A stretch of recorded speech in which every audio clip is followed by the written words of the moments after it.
حضرت عائشہ رضی اللہ عنہما سے سنا، آپ فرماتی تھیں کہ ہم حج کے ارادے سے نکلے۔ جب ہم مقام صرف میں پہنچے تو میں ہاذا ہو گئی اور اس رنج میں رونے لگی کہ رسول اللہ صلی اللہ علیہ وسلم تشریف لائے۔ آپ صلی اللہ علیہ وسلم نے پوچھا، تمہیں کیا ہو گیا؟ کیا ہاذا ہو گئی ہو؟ میں نے کہا ہاں۔ آپ صلی اللہ علیہ وسلم نے فرمایا کہ یہ ایک ایسی چیز ہے جس کو اللہ تعالیٰ نے آدم کی بیٹیوں کے لیے لکھ دیا ہے، اس لیے تم بھی حج کے افعال پورے کر لو، البتہ بیت اللہ کا طواف نہ کرنا۔ حضرت عائشہ رضی اللہ عنہا نے فرمایا کہ رسول کریم صلی اللہ علیہ وسلم نے اپنی بیویوں کی طرف سے گائے کی قربانی کی۔ صرف ایک مقام مکہ سے 6-7 میل کے فاصلے پر ہے۔ عائشہ رضی اللہ عنہما سے نقل کرتے ہیں کہ آپ نے فرمایا، میں رسول اللہ صلی اللہ علیہ وسلم کے سر مبارک کو ہاذا ہونے کی حالت میں پھینک کنگھا کیا کرتی تھی۔ ہشام بن عروہ سے عروہ کے واسطے سے بتایا کہ ان سے سوال کیا گیا، کیا ہاذا بیوی میری خدمت کر سکتی ہے یا ناپاکی کی حالت میں عورت مجھ سے نزدیک ہو سکتی ہے؟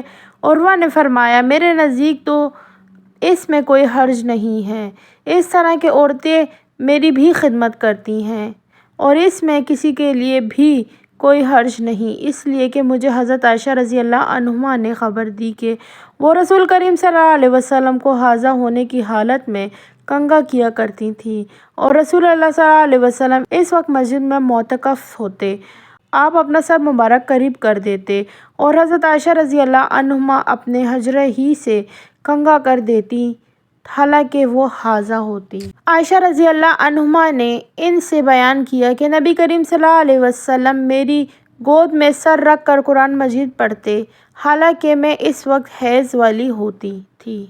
سلمہ رضی اللہ عنہما نے کہ میں نبی کریم صلی اللہ علیہ وسلم کے ساتھ ایک چادر میں لیٹی ہوئی تھی، اتنے میں مجھے حیض آ گیا، اس لیے میں آہستہ سے باہر نکل آئی اور اپنے حیض کے کپڑے پہن لیے۔ نبی کریم صلی اللہ علیہ وسلم نے پوچھا، کیا تمہیں نفاس آ گیا ہے؟ میں نے عرض کیا ہاں۔ پھر مجھے آپ صلی اللہ علیہ وسلم نے بلا لیا اور میں چادر میں آپ صلی اللہ علیہ وسلم کے ساتھ لیٹ گئی۔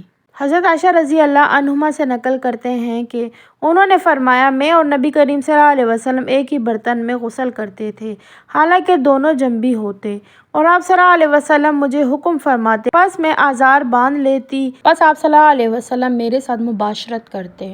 اس وقت میں ہاذا ہوتی اور آپ صلی اللہ علیہ وسلم اپنا سر مبارک میری طرف کر دیتے۔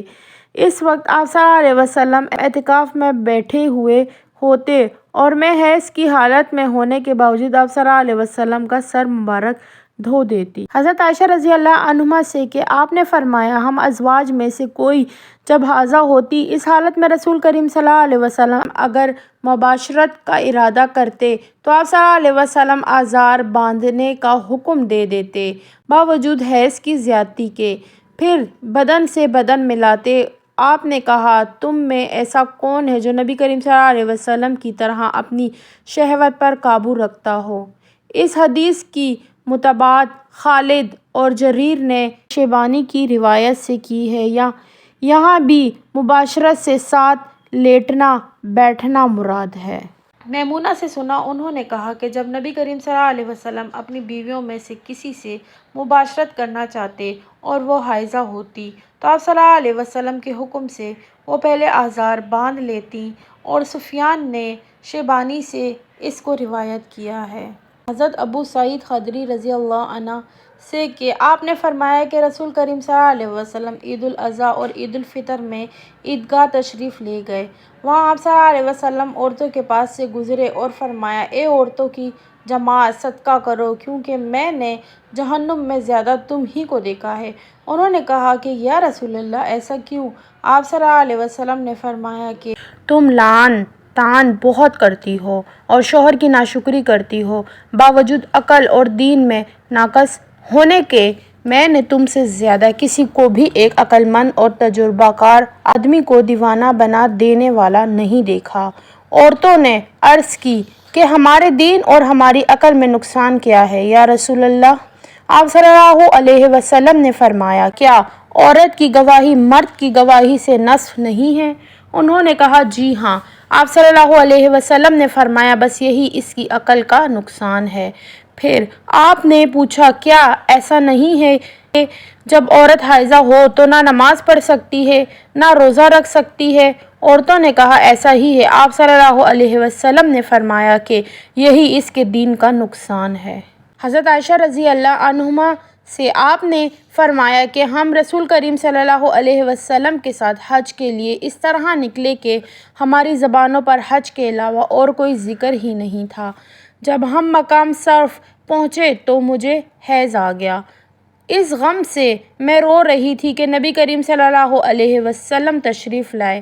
آپ صلی اللہ علیہ وسلم نے پوچھا کہ کیوں رو رہی ہو؟ میں نے کہا کاش میں اس سال حج کا ارادہ ہی نہ کرتی۔ آپ صلی اللہ علیہ وسلم نے فرمایا شاید تمہیں حیض آ گیا ہے۔ میں نے کہا جی ہاں۔ آپ صلی اللہ علیہ وسلم نے فرمایا یہ چیز تو اللہ تعالیٰ نے آدم کی بیٹیوں کے لیے مقرر کر دی ہے، اس لیے تم جب تک پاک نہ ہو جاؤ طواف بیت اللہ کے علاوہ حاجیوں کی طرح تمام کام انجام دو۔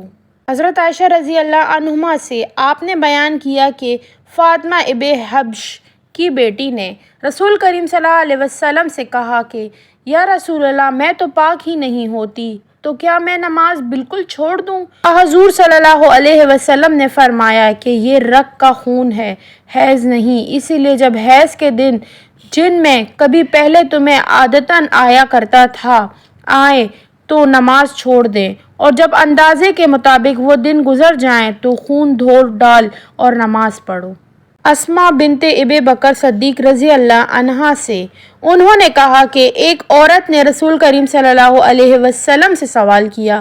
اس نے پوچھا کہ یا رسول اللہ آپ ایک ایسی عورت کے متعلق کیا فرماتے ہیں جس کے کپڑوں پر حیض کا خون لگ گیا ہو؟ تو رسول اللہ صلی اللہ علیہ وسلم نے فرمایا کہ اگر کسی عورت کے کپڑے پر حیض کا خون لگ جائے تو چاہے کہ اسے رگڑ ڈالے، اس کے بعد اسے پانی سے دھوئے، پھر اس کپڑے میں نماز پڑھ لے۔ حضرت عائشہ رضی اللہ عنہما سے کہ آپ نے فرمایا کہ ہمیں حیض آتا تو کپڑے کو پاک کرتے وقت ہم خون کو مل دیتے، پھر اس جگہ کو دھو لیتے اور تمام کپڑے پر پانی بہا دیتے اور اسے پہن کر نماز پڑھتے۔ حضرت عائشہ رضی اللہ عنہما سے کہ نبی کریم صلی اللہ علیہ وسلم کے ساتھ آپ صلی اللہ علیہ وسلم کی بعض ازواج نے اعتکاف کیا، حالانکہ وہ استحاضہ تھیں اور انہیں خون آتا تھا، اس لیے خون کی وجہ سے تشت اکثر اپنے نیچے رکھ لیتیں۔ اور اکرمہ نے کہا کہ عائشہ رضی اللہ عنہما نے قسم کا پانی دیکھا تو فرمایا یہ تو ایسا ہی معلوم ہوتا ہے جیسے فلاں صاحبہ کو استحاضے کا خون آتا تھا۔